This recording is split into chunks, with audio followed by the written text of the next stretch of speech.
ದರ್ಶನ ಬಹಳ ಅದ್ಭುತವಾಗಿ ಸಿಗ್ತೈತೆ. ಆದಿಪರಾಶಕ್ತಿ ಅಮ್ಮನವರ ದರ್ಶನ ಇವತ್ತು ಎಲ್ಲ ಭಕ್ತವೃಂದಕ್ಕೆ ಅರ್ಪಣೆ ಮಾಡ್ತಾ ಇದ್ದೀನಿ ಕಣ್ರಪ್ಪ. ನೋಡಿ ಸ್ವಾಮಿಯವರು ಬೇವಿನ ಸೊಪ್ಪು ನೋಡಿ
మాకు బాగానే లేకుండా ఆవు కొట్టు పచ్చి కొట్టి జనాలు అడుగుతూ ఉంటారు తల్లి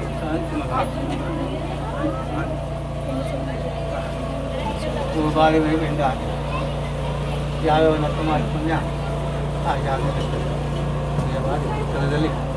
ದಾನಗಳು ಅನ್ನದಾನಗಳನ್ನು ನಡೆದಂಥ ಜಾಗದಲ್ಲಿ ಆದರೆ ನಾನು ಈ ಬೆಟ್ಟದ ಮೇಲೆ ಬಂದು ನಾನು ನೆಲೆಗೊಂಡಾಗ ಅಷ್ಟು ಹಸಿರಾಗಿ ಬೆಳೆದಿತ್ತಲ್ಲ ಮನೆ ಮನೆ ತೋಪಾಗಿತ್ತು ಅಲ್ವಪ್ಪ ಇವಾಗ ಗಾಡಿ ಆಗಿತ್ತು ಮರ ತೋಪಲ್ಲ ಬೆಂಡ ಆಗದೆ ನನಗೆ ಹೊಟ್ಟೆ ಉರಿ ಉರಿ ಉರಿ ಉರಿ ಉರಿ ಉರಿ ಅಂದ್ರೆ ಮಳೆ ಇಲ್ಲ ಏನಿಲ್ಲ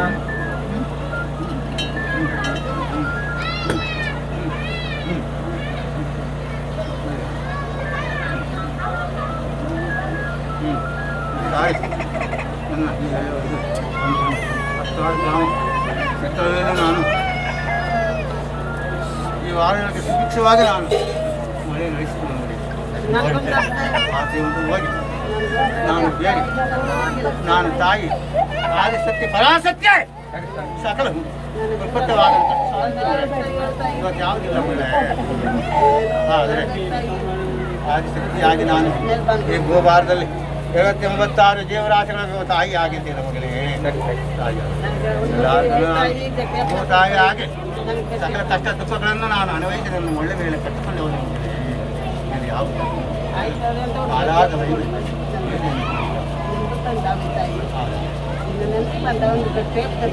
ಅಲ್ಲಮ್ಮ ಶಾಂತಿ ಆಗು ನಮ್ಮ ಸನ್ನಿಧಿಗೆ ಬಂದು ಪ್ರದಕ್ಷಿಣೆ ಮಾಡಿ ಪಾಲಿಸಿ ನೀನು ಮನೆಗೊಳಗೆ ಬಂದು ನಾನು ಗೌಳಿಯಾಗಿ ನೋಡಿದ್ದೇನೆ ಮಗಳೇ ನಮ್ಮಂಥ ಮಕ್ಕಳಿಗೆ ನಿನ್ನ ಭಕ್ತಾದಿಗಳಿಗೆ ನಾನು ಜ್ಯೋತಿಯಾಗಿ ಬೆಳೆಸ್ಬೇಡ ಮುಟ್ಬೇಡ ಗೌಳಿಯಾಗಿ ನಾನು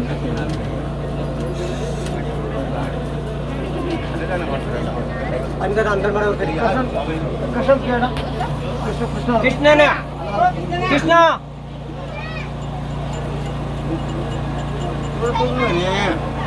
ಇವರು ಕೂಗಪ್ಪ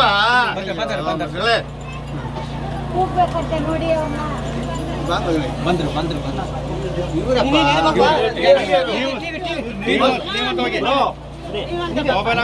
ಕರೀತಾರ ಬನ್ನಿ ಬಾ ಮುಂದೆ ನನ್ನ ಲೀಲೆಯನ್ನು ಪ್ರಚಾರ ಮಾಡ್ತೀನಿ. ಹೌದು ಸುಮೇಶ್. ಕಷ್ಟ ಕಾರ್ಯಗಳಿಗೆ ಬಂದವರಿಗೆ ಈ ಜಾಗದಲ್ಲಿ ಬಹುರೋಗಗಳಿಗೆ ನಾನು ನನ್ನ ಬಾಲಕನ ಮೇಲೆ ನನ್ನ ಬಾಲಕನಿಗೆ ನನ್ನ ಎಲ್ಲ ಮೂಲಿಕೆಯನ್ನು ನಾನು ತಿಳಿಸಬಲ್ಲೆ. ಆದರೆ ಬಂದವರು ಒಂದು ಬಾಟಿ ನೀರನ್ನು ತೆಗೆದುಕೊಂಡು ನಾನು ಈ ಜಾಗದಲ್ಲಿ ಬಂದರೆ ನಾನು ಆ ಮೂಲಿಕೆ ಪ್ರಸಾದವನ್ನು ಕೊಟ್ಟು ಅಮ್ಮನ ಸನ್ನಿಧಿಯಲ್ಲಿ ಮಡಗಿ ನನ್ನ ಬೆಳಗಿನ ಎದ್ದು ಇಲ್ಲಿ ಅರ್ಧ ಗ್ಲಾಸ್ ಕುಡಿದು ಸಾಯಂಕಾಲ ಟೈಮ್ ನನ್ನ ಮೈ ಕೈಗೆ ಉಜ್ಜುವಂಥ ನಾನು ಮೂಲಿಕೆಯನ್ನು ಕೊಡುತ್ತೇನೆ. ಆದರೆ ಮಂಡಿ ನೋವು, ಕೀಲು ನೋವು, ಸಕಲ ಕಾಯಿಲೆಗಳನ್ನು ನಾನು ಸುಭಿಕ್ಷೆ ಮಾಡಿ ಆರೋಗ್ಯ ಭಾಗವನ್ನು ಕೊಡಬಲ್ಲೆ. ಆದರೆ ನಂಬಂಥ ಭಕ್ತಾದಿಗಳ ಬಂದು ಈ ಜಾಗದಲ್ಲಿ ಸಂತೋಷವನ್ನು ಎಡಬಡೆ ಬದುಕಲೆ ಪ್ರದಕ್ಷಿಣೆ ಮಾಡಿ ನನ್ನ ಬಾಲಕನ ಕೈಯಲ್ಲಿ ನನ್ನ ಬೇವನ ಪತ್ರೆಯಲ್ಲಿ 9 ಸಾರಿ ಎಡಗಡೆ ಬಲಗಡೆ 3 ಎಡಗಡೆ 3 ನೇರ 3 ಅವರು ಶಾಂತಿಕತ ಮಾಡಿ ಅವರು ದೂರ ಮಡಿಕೆ ಬರ್ತಾರೆ.